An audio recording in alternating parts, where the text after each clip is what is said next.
안녕하십니까. 이번 시간부터 이제 계리직 우편 금융 상식 최종 정리 이렇게 해서 실전 모의고사를 보도록 하겠습니다. 전체적으로 이제 15회 정도로 이렇게 이제 과목별로 이렇게 배분이 되어 있는데 이제 매 회마다 두 번째 배정이 되어 있는 우편 금융 상식 이것을 이제 풀어보도록 하겠습니다. 그래서 일반적으로 이제 문제를 풀면 마지막에 이렇게 최종 마무리가 되는데 이제 동영상을 보시는 분들 중에는 다 뭐 당연히 그렇게 하셨겠지만 이론이 일단은 어느 정도 이제 돼야 됩니다. 그래서 이론이 백그라운드가 돼야 되기 때문에 이론서를 꼭 한 번씩 보시고 난 이후에 문제를 보셔야 되고, 그 다음에 이제 문제를 푸시다가도 반드시 이론서의 내용을 다시 한번 이렇게 힘드시더라도 한 번은 찾아보셔야 됩니다. 그렇게 해서 문제에 나오는 이제 물음이나 그 다음에 보기 이걸 하고 그 다음에 이론서에 있는 이론서의 내용하고 같이 이렇게 한번 보시면 그 순간이 다시 한번 더 복습이 되는 거기 때문에 그냥 문제를 풀면서 뭐 바른 거, 뭐 옳은 거 또는 틀린 거, 뭐 옳지 않은 것 이런 식으로 했었을 때 옳지 않는 것 이렇게 하면 답은 예를 들어서 4번이지만 1, 2, 3번이 옳은 게 됩니다. 그죠? 그러면 우리는 머릿속에는 옳은 게 남아 있어야 됩니다. 옳은 게 있어야 틀린 걸 찾을 수가 있는 거기 때문에 그래서 이제 문제를 보시고 틀린 것이다, 뭐 맞는 것이다 이렇게 돼서 그 문제 보고 답만 이렇게 이제 눈에 익으시면 실제 그 보기가 아니고 다른 보기를 예를 들어서 1, 2, 3, 4에 딱 갖다 놓고 똑같은 문제를 드려도 보기가 다르면 또 어떻습니까? 착각을 일으킬 수가 있습니다. 그래서 지금 문제를 풀 때 여기에 있는 보기는 요 문제에서에 나오는 보기고, 그죠? 이렇게 규칙이나 절차나 법과 이렇게 관련된 거는 굉장히 많습니다. 그죠? 그러면 거기에서 보기 4개에서 뭐 3개 맞는 거, 1개 틀린 거, 이렇게 지금 이제 그 편성만 해놨다 뿐이지, 다른 또 맞는 것을 또 보기 3개 정도에 또 갖다 놓을 수가 있는 거기 때문에 항상 문제를 보시고, 요런 형식으로 물어봤구나. 또는 요 부분에서 이렇게 물어보는구나. 그걸 먼저 파악을 하시고 반드시 이론서를 다시 한번 이렇게 펼쳐 보셔야 돼요. 그러면 한 문제에서 이론을 한 번 더 보기 때문에 두 번, 그죠? 두 번을 이렇게 다시 복습을 하는 게 됩니다. 그래서 이론은 무조건 한 번을 일단 마스터를 하셔야 되고, 그 마스터가 되면 문제를 한번 보시면서 이론을 생각하시고, 그래서 자기가 확실하게 본인이 아는 게 나오면 그건 어떻습니까? 그때는 안 봐도 되죠. 시험이 발표가 되고 시험을 앞두고 최종적으로 한번 정리할 때 그때만 보시면 되는 거고, 긴가민가 하거나 요걸까 저걸까 이렇게 해서 이렇게 애매모호한 것 같은 경우에는 문제를 보시다가 복습하실 때 바로 이론서를 다시 한번 이렇게 찾아서 보시면 그게 훨씬 더 효율적입니다. 그래서 반드시 문제를 하실 때 반드시 옆에 이론서를 하나 갖다 놓고 요 문제의 답이 틀리다 맞다를 떠나서 그 내용을 여러분들 눈으로 다시 한번 이렇게 확인을 하셔야 됩니다.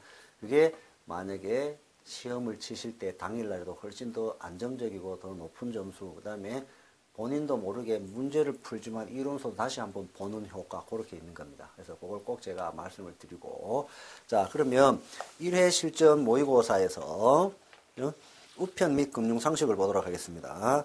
그래서 페이지는 43입니다. 43페이지에 거기 보시면 우편 및 금융상식이 나옵니다. 자, 먼저 1번을 보시면, 자, 우편의 의의로 틀린 것은 이렇게 해서 나오는데, 자, 1번 같은 경우는 아주 기본적인 겁니다. 그죠? 아주 기본적인 거. 그러면 우리가 지금 실제 시험장에 가서도 시험을 치는 거는 우편 및 금융상식은 20문항이 나옵니다. 거기에서 영어가 2문항이 나옵니다. 2문제가. 그러면 우편하고 금융상식은 18문제가 되고, 아주 간혹 가다가 영어가 한 문제 더 나와가지고 3문제가 되는 경우도 가끔씩은 있었어요. 근데 일반적으로 2문제 이렇게 보시면 되고, 그래서 전반적으로 그 두꺼운 책에서 18문제가 나오기 때문에 나올 법한 문제를 어떻습니까? 더 반복해가지고 또는 그 내용을 어떻습니까? 익히고 계셔야 됩니다. 자, 그러면 지금 여기에 43페이지 1번 같은 경우에 어떻습니까? 그냥 문제화 되기는 좀 뭐 한 겁니다. 그죠? 18문제에. 그렇지만 요거는 기본적으로 알고 계셔야 되는 겁니다. 기본적으로. 자, 그래서 이제 우편의 의 이렇게 됐었을 때는 뭡니까? 가장 먼저 머릿속에 딱 떠올라야 되는 게 보기 4번입니다. 이거는 여러분들이 계리직을 준비하시고 또는 우편 금융 상식을 벌써 이론도 한번 하셨고 이런 상태이기 때문에, 자, 우편이다 이렇게 되면 무조건 보기 4번이 먼저 딱 떠올라야 돼요. 그건 기억이 나셔야 됩니다. 그래서 요게 정리가 안 되시면 지금부터라도, 그리고 이론을 저하고 같이 하신 분 같은 경우에는 제가 요약 정리를 이렇게 하십시오. 그렇게 되면 한눈에 이렇게 봐서 훨씬 더 외우기가 쉽습니다. 이렇게 말씀을 드렸습니다. 그죠? 그래서 지금 여기에 1번 같은 경우에는 가장 기본적인 개념입니다. 그래서 우편에 나오면 우편은 신서는 그냥 레터, 편지입니다. 편지. 그죠? 우리가 흔히 이야기하는 편지, 서신. 자, 신서. 그 다음에 기타 물건을 송달하는 업무다. 이렇게 맞고. 그럼 또 다르게 표현하면 우편은 신서 및 기타 물건을 포함한, 그죠? 송달 업무. 이렇게 해도 맞는 겁니다. 그죠? 그래서 여기에서 우편은 신서 및 기타 물건을 송달하는 업무다. 길게 하지 말고 신서, 기타 물건을 송달하는 것 이렇게 해가지고 여러분들이 기억을 해 놓으시면 돼요. 그래서 보기 4번이 가장 먼저 떠올르셔야 되고, 그 다음에 어떻습니까? 보기 1번. 그죠? 모든 생활 영역에 정보를 전달하고, 여기 가장 기본입니다. 그죠? 정보를 전달하고, 그 다음에 의사를 중간에서 매개하며 소통에 있어서 아주 큰 역할을 한다. 그죠? 여기 우편입니다. 자, 그러면 답 틀린 거는 보기 2번인데, 자, 2번은 왜 틀렸겠습니까?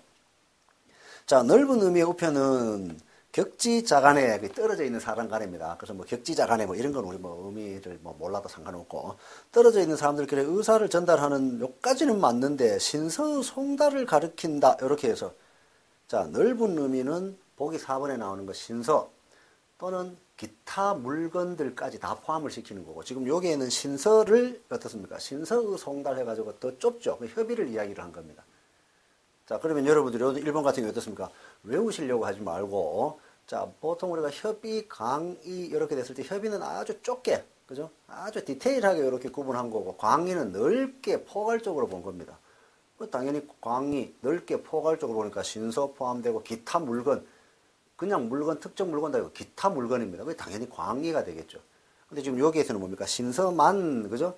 신서의 송달을 이렇게 되니까 이거는 협의입니다.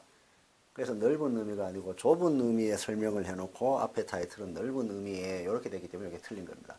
자, 이거 외우시면 안 됩니다. 무조건 이해를 하고 계셔야 돼요. 기본입니다, 이거는.